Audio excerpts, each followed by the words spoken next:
going to compare and contrast the studio handling of two of the most notable releases in the theaters right now. And first and foremost, we're going to start off with the Marvels because, why not just start with the bad news before we get the good news? And as you know, Disney is giving up on the Marvels. Now everybody is running with it. Everybody is pointing and laughing at Disney and Marvel. And well, I also know the next thing that's going to be up on Marvel's docket, and it's going to be Deadpool. And again, Hollywood's going to take away all the wrong lessons from that one. The exact same things that they learned from Spider-Man No Way Home, which Deadpool 3 looks to be exactly the same retelling of that. So of course, what are they going to learn from that? Just jangle more keys, have a couple more cameos thrown on over the top. It's going to make a whole hell of a lot of money, and everybody's going to go, Marvel is saved, until Black Captain American Falcon Man comes out to the theaters and then is met with an astounding thud, and everybody goes, what happens? I guess we didn't have Chris Evans to go ahead and jingle in front of everybody's face.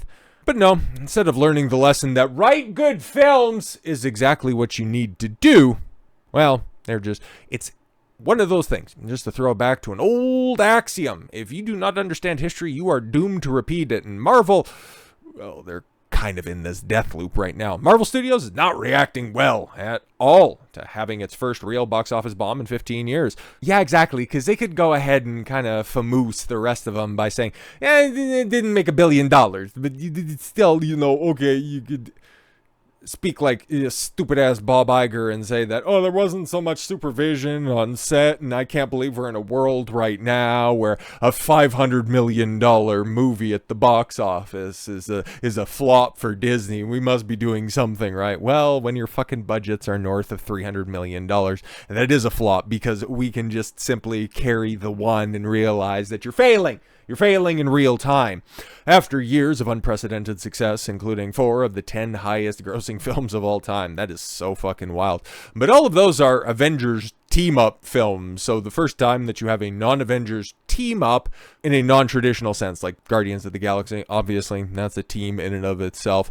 And in the Ant family, all of that as well. The first time that you do something unlike that, well, you get the Marvels, and I think we all know exactly what's going on there. Let's take a look at the dailies. What do we have? Oof. Yo, that Monday number, under $200,000, fucking pack it up. And the fact that they still are hanging on to, for whatever reason, 2,200 theaters? Okay. Yo, man, these guys are like, please, for the love of God, just leave the theaters. We're trying to feed some people out here. But as of right now, still hasn't crossed $200 million, which is fucking wild, man. After about a month in release, the film has begun to taper off its box office run and will be by far the lowest grossing movie in the entire franchise, failing to crack $100 million domestically and only flirting with $200 million worldwide. Some speculation is that it'll probably top off at, because it still has international release. Don't necessarily know what every other market is going to be releasing here in the near future. But there's one film that we're going to be discussing very, very shortly that is going to be getting a much larger theatrical presence around the world as well in the next couple of weeks. And that's going to put a big old damper on the movals. One bomb in 30 or so, obviously pretty damning. Pretty damned incredible. Yeah, exactly. This is the only one that failed, guys. Not like, the rest of them had historic week 1 to week 2 drop-offs. Nothing quite as bad as the Marvels with, what was that again? Let's run that back again. Oh, right. 71% weekend to weekend. But that Friday to Friday, 87%. That is, wow. That is something that we're probably not going to see broke for a very, very, very long time. Because when is the next time we're going to see a franchise that was once held in such high regards, that was such a consistent money earner, fall from grace this quickly? It's going to take a long old time, okay? Unless Nintendo builds up something real quick, building off the back of the Super Mario Brothers movie and completely and totally fumbles the bag.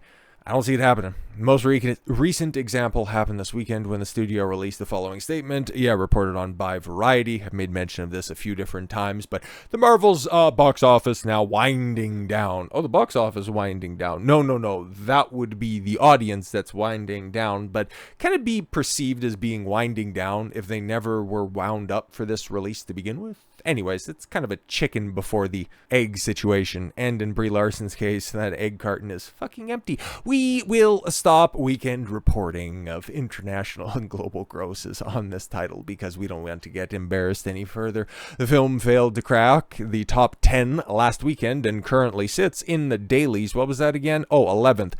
Firmly sitting in the double digits. Not even a month into its release. Not even a fucking month, man. Okay, the comparables that are out there, again, to just go ahead and cast anybody's mind to a point where it would end up falling out of the top 10, that's normally a 45, 50, 60-day release window that you're looking at, and it still would be pulling in, at least on the weekends, into the into the 7 digits. This time around, it might be happy to hit mid-6 digits. That's abysmal. It comes after, yes, Bob Iger, CEO of Disney, blamed there not being enough executives on the set for the film's failure.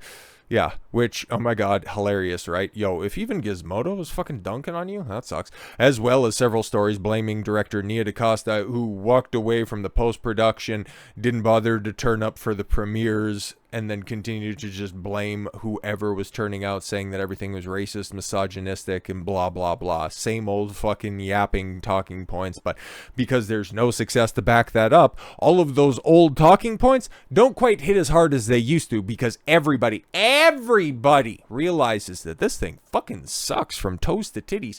None of this, however, looks at several other factors. The simplest one is that it was released in the middle of the actors' strike. No, it wasn't. That didn't fucking matter at all.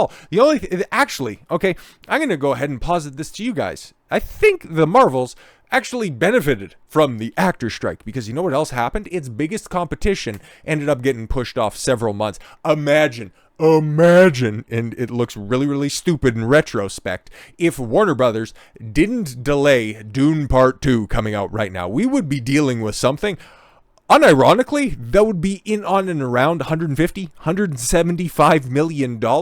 Yo! That may not seem like a huge deal, but having Brie Larson, Samuel L. Jackson, and others appearing on A Good Morning America and The Tonight Show has hit with a lot of random eyeballs. So what would you think about all of that ex post facto promotion that Brie Larson, Mon Villani, Black Lady were also doing at the same time, and Samuel L. Jackson promoting his shitty fucking TV series that came out earlier this year. Oh, I'm sorry, Disney Plus streaming spectacular that made everybody internally retch with how terrible that was. But that's all right. That only cost Disney, or it only cost Marvel, somewhere north of $220 million. Hopefully that check cashed, Samuel L. Jackson, you fucking meme actor. In addition, audiences simply may not have known this was a sequel to a billion-dollar grossing Captain Marvel. Yeah, exactly. Just continue to make excuses for the fact that it was written in crayon. The script sucked dick. It was directed by amateurs, written by retards, and seen by nobody. But compare and contrast that with Godzilla Minus One, and the fact that this thing right here, in contrast, okay, like I know right now the $41 million worldwide doesn't look like a lot, but remember, the Marvels, not even hitting $200 million, just about a few days shy of a month in theaters, had a north of $300 million budget. Godzilla has a $15 million budget, so it has already, right now, at least broken even. And guess what, guys? It's about to hit more theaters out there because everybody loves this. We've looked at the Rotten Tomatoes, and I know you can go ahead and take that with a bucket of salt, but fucking people love this film. And that's fantastic, because there was some talk that it was going to be leaving theaters, only going to be staying in select theaters, while it's making and placing close to the top of the box office for a non-English giant monster movie. For it to continue to pull that much money, and for it to have such a good word of mouth, theaters would be retarded to continue to host the Marvels over a film that is only getting more press as the time goes on. So yes, this Friday it is increasing to over 2,500 locations. So it is gaining what? At least another 200 screens? That's fantastic in domestic audiences. Okay. As long as people are attending, showtimes will continue. That's awesome. So get your tickets and spread the word. Godzilla Minus One is still now playing nationwide. And that is awesome, man. I love to see things be successful. I like to see people who go to the theater, who actively like to consume media, be entertained by what's out there, and for good creatives to be rewarded with the praise that they deserve. We've talked an awful lot about all of the records that the shitty Marvels and all of the criticism that they justly and rightly deserve, all of those records that they broke. And then you have Godzilla over here, breaking a couple of other records as well. Fantastic. Godzilla Minus One is about to become the film's underdog of the year. You'd think in the first line you would be able to phrase something appropriately. Anyways, not long ago, the big monster movie made its debut in Japan. Yes, a month ago, right? And now Godzilla Minus One has made its launch in America and several other countries. And this weekend, I think a few more European countries gets access to the film. And then the week of the 15th, then the UK gets it, which will be another big old boost as well. But the provocative blockbuster. Provocative? I don't know, thought-provoking, because it sounds like the characters, like you actually, for the first time ever, unironically, care about the characters. And it's a good character tale that's going on underneath the force of nature that is Godzilla. Like, it's not trying to force you and trick you into feeling certain emotions by just having Bryan Cranston in it for like 10 seconds before he gets yeeted. Anyways, yes, has since become a bona fide hit with fans in the United States, and the latest box office milestone just made history. And how might that have happened? Well, it's all thanks to Godzilla Minus One topping the box office. On Monday, the daily box office totals puts the film in first place, which marks a historic rank for Toho's Godzilla franchise. All right. Monday, December 4th, a daily domestic box office ranked Godzilla Minus One in first place with a gross of $1.23 million United States. The Hunger Games took second place, with prequel, while Animal sat in third place. Whatever. Top 5 picks rounded out with Napoleon and The Shift. Yeah, don't hear anything great about Napoleon and the fuck is The Shift. As you can imagine, the box office accolade has put Godzilla Minus One in a nice spot by taking the top spot at the domestic box office. The kaiju flick broke a 19-year-old record. Oh, okay. After all, it had been nearly 2 decades since a non-English live-action film managed to be crowned the U.S. box office. Oh, okay, it seems word of mouth has put Godzilla Minus One in the spotlight. Exactly, because everybody that is in the commentary sphere has raved about this film. Everybody who has seen it has fucking loved it. Outside of that bedheaded wench, Grace Randolph, who has had some fucking crazy things by saying, "Did you know? So Godzilla Minus One was a big flop." How the fuck is it a flop when it hasn't even had a full week in release and it's already broke even, if not turned a profit, and it hasn't even opened in every fucking market that's out there? But that's just your average Grace Randolph take. I'm surprised she had time to fucking review this film. Thought she would still be on the hunt to see John Cena's dick. She's a fucking weird one, guys. She also thought that the Super Mario Brothers movie would be, a big hit in Japan. Not because it's based off of the most historic video game franchise in history in Japan, but no, because Mario, when he's not being denigrated by putting on a cat suit, follow me for a second, was because cats are popular in Japan. She almost has 1 million subscribers on YouTube, by the way.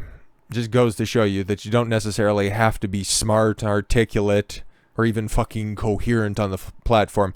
If you got blonde hair, blue eyes, and a set of tits, it'll fucking take you pretty far. Meanwhile, I'll just be over here laughing at all these fucking goofs, mocking Disney's monumental historic bombs and praising good cinema when it entertains people. So with all that said, thank you all very much for the gift of your time. I've been Don Consuelo. I want you to follow your gut and get after it. Take care, everyone.